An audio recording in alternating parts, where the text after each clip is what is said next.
what flashed through my mind at that moment was I'm about to watch a murder. And oh my God, my life is over. A witness, whatever, the band's over, the band Yeah. break up. And so that's the story. That's the truth of that incident. A lot of crazy stuff happened in and around Twisted Sister. Their larger than life personalities and personas always kept them in the spotlight. Now, I spoke recently with JJ French, and as well as stories about fans destroying 4 different clubs and record executives blacklisting them before they're even signed. And you can see both of those videos on the VRP Rocks channel. He also told me the crazy story about back in the very, very early days of the band, during a heated dispute, the singer pulled a shotgun on the drummer. Now, here's JJ to tell the full crazy story. If you played certain clubs, they have provided accommodations for you.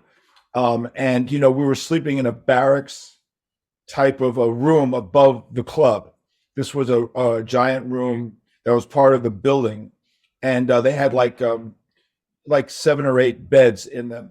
And, we're 20 years old, and most of the bands playing in those days are like 20, 21 years old. So the club owners said, you could all stay upstairs for free.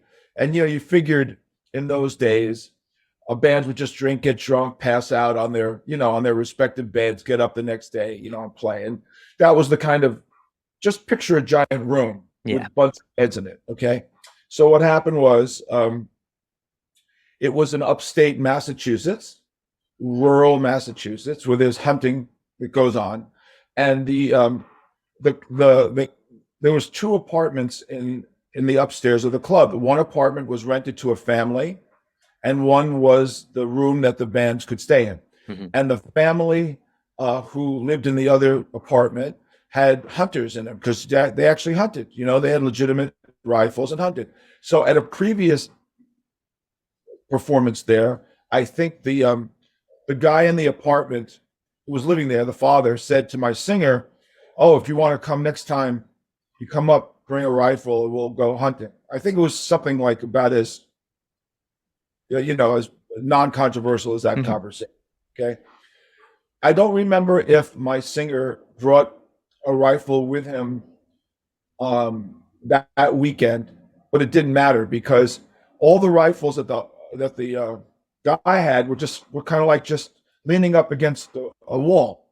Like, that was just the way it was. So what happened was, the singer and the drummer got into a fight, an argument in the room between the 2 of them, that was instigated by my singer, who was drunk and was trying to find my bass player, because he was told by a roadie that the bass player put a cigarette out on his chest, which was bullshit.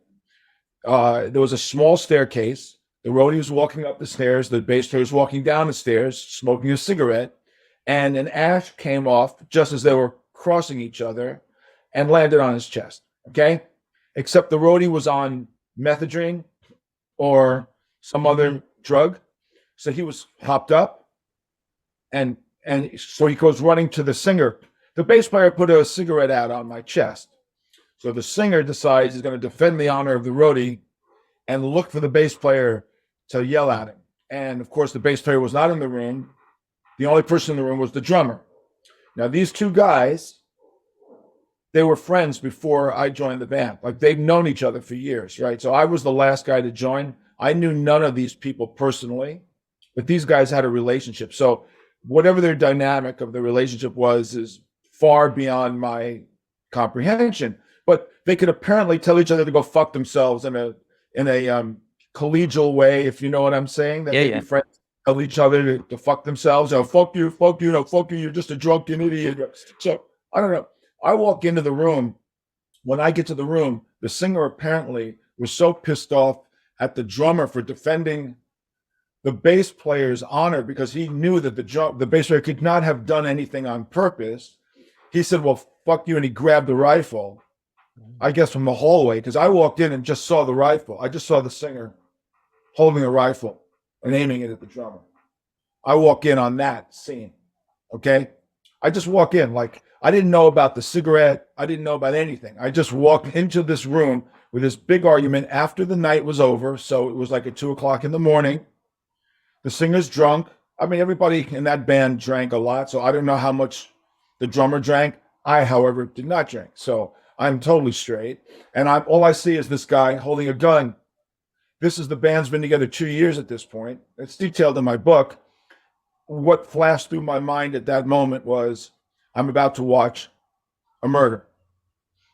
And oh my God, my life is over. A witness, whatever, the band's over, the band break up. And so that's the story. That's the truth of that incident. Wow.